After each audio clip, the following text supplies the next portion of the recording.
Now that we've reintroduced the concept of control and learned the techniques for block diagram reduction, we will go through a simple cruise control design example. And so in this example, we'll basically apply everything that we've learned so far in this semester. We'll model the system, we'll analyze the system, and then we'll design the controller. And so this will be a very simplified example in the sense that it may not be very realistic, but the process and the sorts of things that we're going to consider will be helpful to think about as we go on in the course, at which point we'll handle them with much more sort of mathematical rigor. So looking at this system, we need to first model the system, model the plant that we're trying to control. This is sort of a free body diagram. The control input is going to be the traction force generated between the road tire interface. That force is indirectly created by the engine, the actuator, but we will sort of model it as if we can apply that force directly. The output of the system which we're trying to control is v, the velocity of the car, and we have an additional force, F of v, which is the rolling resistance or the wind drag force acting on the vehicle.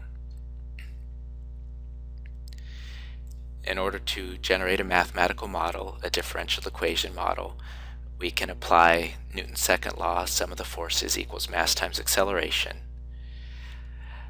The two forces acting on the system are the road force F, and then we'll model the drag force as B times V, so a constant B times the velocity of the vehicle.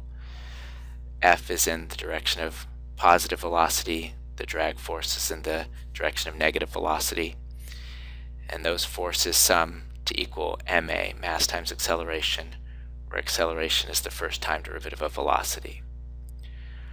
We rearrange this equation, move all of the v terms on the same side, and we end up with a differential equation in velocity, a first order differential equation that captures the dynamics of the car.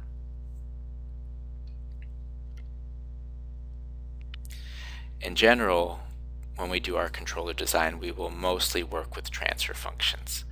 So we're going to take our differential equation model from the previous slide, mv dot plus bv equals the applied force F.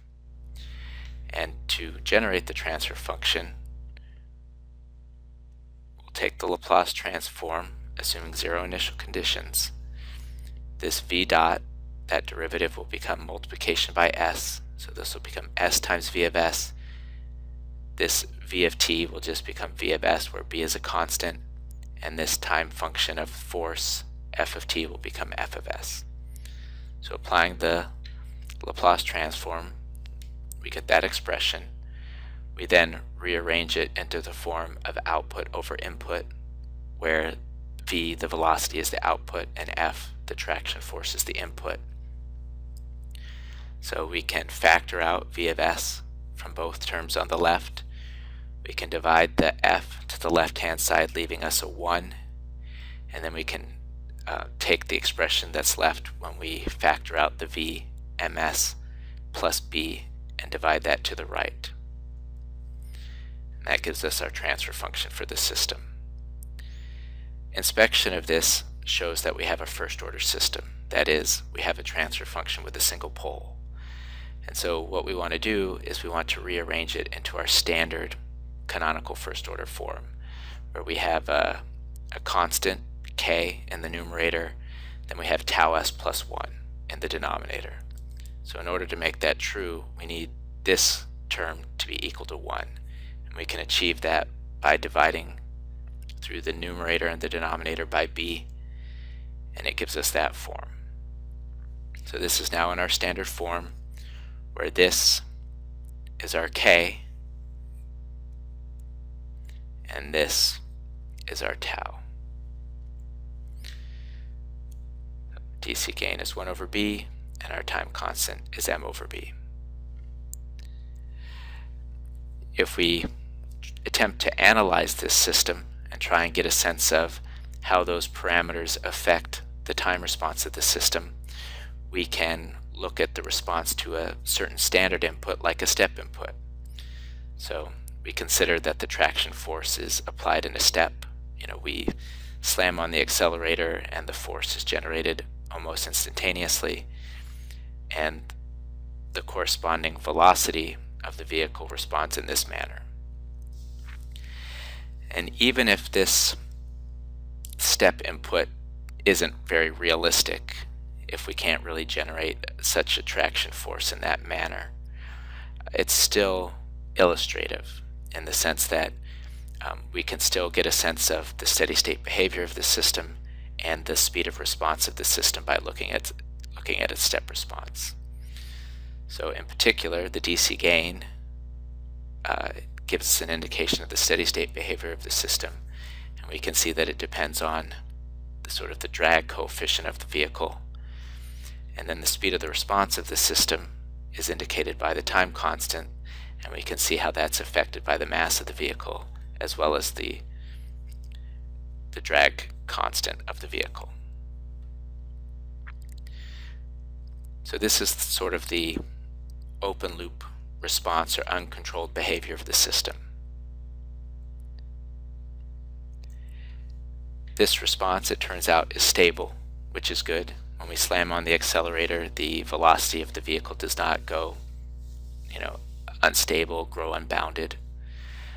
But the response may not be exactly what we want. It may not be robust to wind gusts. It may not be robust to uncertainties in the model of the vehicle. We may apply a certain traction force and not get the resulting velocity that we desire. Or perhaps the dynamics aren't what we want. Maybe the response that we're achieving for slamming on the accelerator isn't fast enough. Or in another system, perhaps we get too much oscillation or too much overshoot. And so the question is, how to make it better? Well, one way to make it better is to redesign the vehicle, change the aerodynamics, change the mass of the vehicle. Another approach is to add control. And so we can consider a block diagram representing the closed loop system. This is our plant. This is the car that we're trying to control. And we can say that we're going to generate the force that's applied to the plant from some controller. We're going to calculate the force that we want to apply using some sort of controller. We have multiple inputs. We have our velocity command, or desired velocity, as an input. We also have undesired inputs like disturbances due to wind gusts or to road grade, etc. We also could have noise. So maybe there is sort of electrical noise on our sensor reading of velocity or whatever. Looking at this block diagram, we've sort of left out a couple of things. So one thing is we've left out the dynamics of the sensor. So we're measuring velocity, and we're sort of presuming that we have velocity exactly, maybe with some noise added to it. That may not be the case. The sensor could have some dynamics to it, may not react instantaneously to the velocity, may not measure the velocity exactly correctly. And we're also sort of missing the actuator dynamics, the dynamics associated with creating that traction force, the dynamics of the engine spinning up, the dynamics of the drive line and the tire and the wheel and its interaction with the road. In this case, we're doing this to keep things simple, just for illustrative purposes. But in application, when would it be realistic, or under what conditions would it be prudent to ignore the dynamics of the sensor and the actuator? So go ahead and think about that for a second.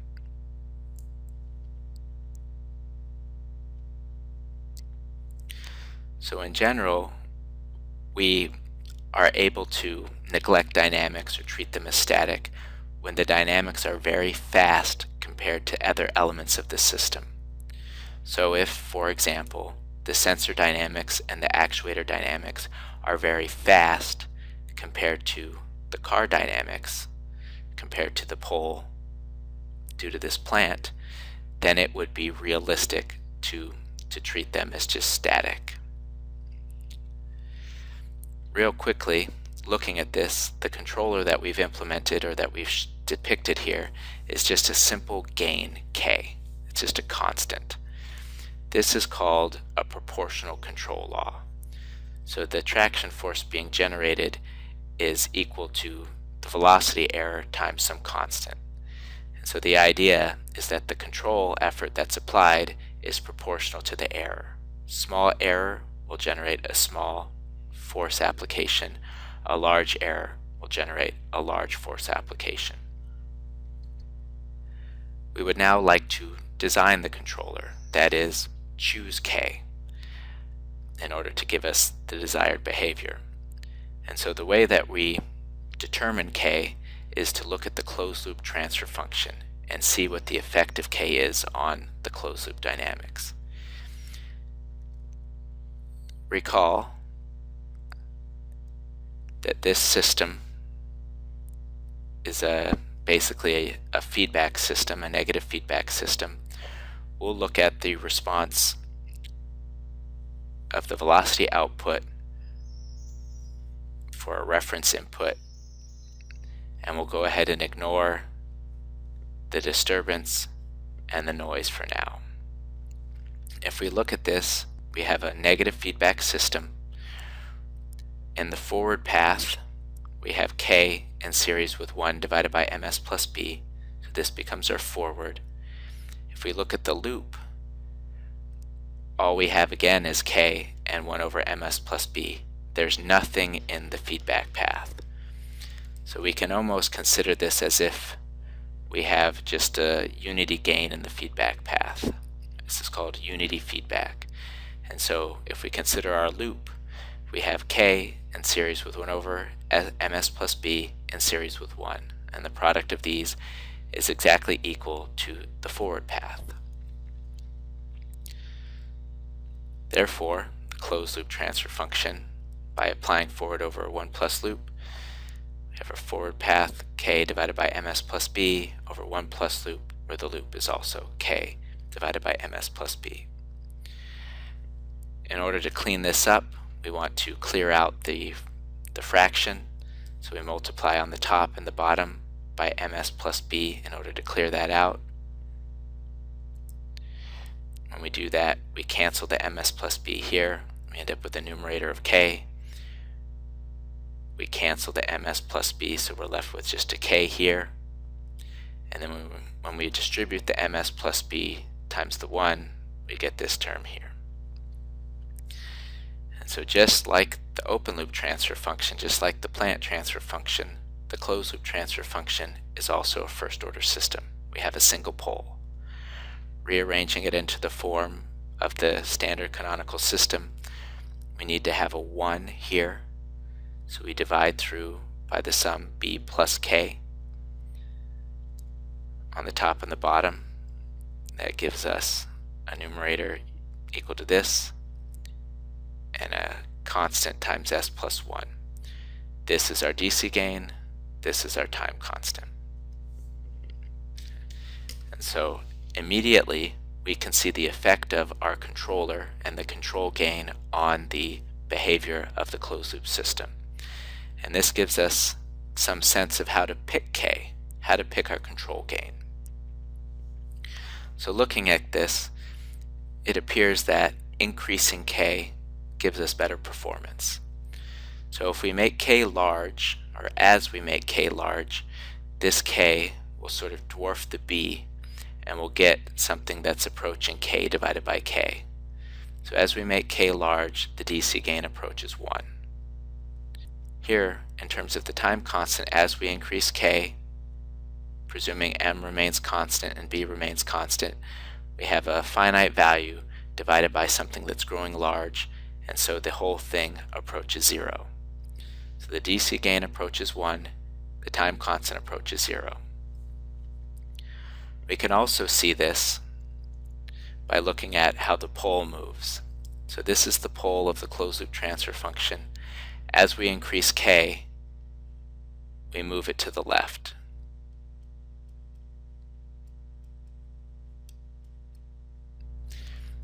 And this matches up with our interpretation of the time constant. So increasing k makes the time constant smaller. A small time constant means we reach steady state faster. Looking at the pole, moving the pole to the left also indicates that the system is faster. So from the previous slide, we saw that making k larger makes the system faster, smaller tau, and the DC gain closer to 1. Both are generally desirable. We want our system to be fast, and if the DC gain equals 1, that means that the output approaches the reference. So the resulting velocity of the vehicle approaches the commanded reference velocity given to the vehicle. So these are both generally desirable. The question is, are there any drawbacks to making k as large as possible? Or should we just make our control gain really, really big and then we're done?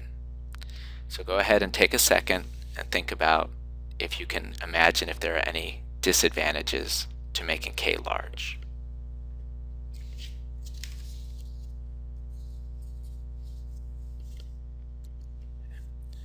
So one drawback is that the actuator will eventually saturate. So the larger your control gain k is, in essence, the larger the traction force you're sort of requesting is. And eventually, either the wheels will peel out, you'll sort of reach the limit of the friction that can be provided, the traction that can be provided between the tires and the road. Or you will reach the limits of the actuator, that is the engine. And so in order to employ a very large K, you need a very large engine, which comes with extra cost, etc. It could also hurt fuel economy, other sort of requirements aside from just pure performance. Another drawback is that we've neglected higher order dynamics, sensors, and actuators. And so this large K may cause an increase in oscillation. So there may be oscillation due to these dynamics that we've neglected. And so by making K very large, we can increase this oscillation.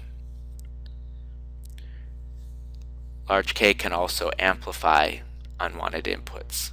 So the transfer function that we looked at was simply the transfer function from the reference to that output velocity.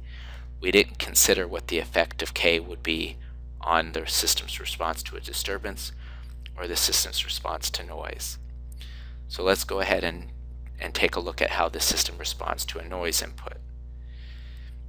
Since we have a negative feedback system, the transfer function from N to V will still be forward over 1 plus loop. So here again is our block diagram. Here you can see the input N, you can see the output V. We'll ignore the reference, we'll ignore the disturbance. If we look at the forward path from N to the output, we can see that it passes through the controller K and the plant 1 over ms plus b. So these two blocks will be in series, they just multiply together. But you also see that it passes through this summing junction where the signal is being subtracted from 0. This is equivalent to multiplying by -1.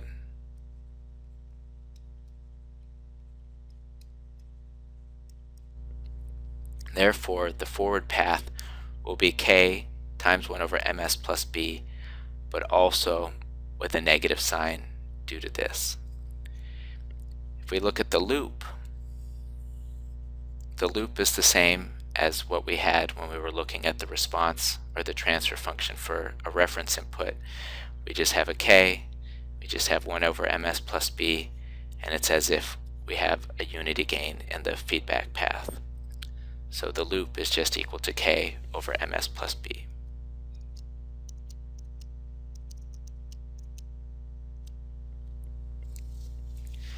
So subbing those in, this is our forward with the negative sign. This is our loop. We rearrange this, multiply through by ms plus b. We get our transfer function. So above, we saw that when we were considering the system's response to the reference, it was desirable to make k large. In this case, if we make k large,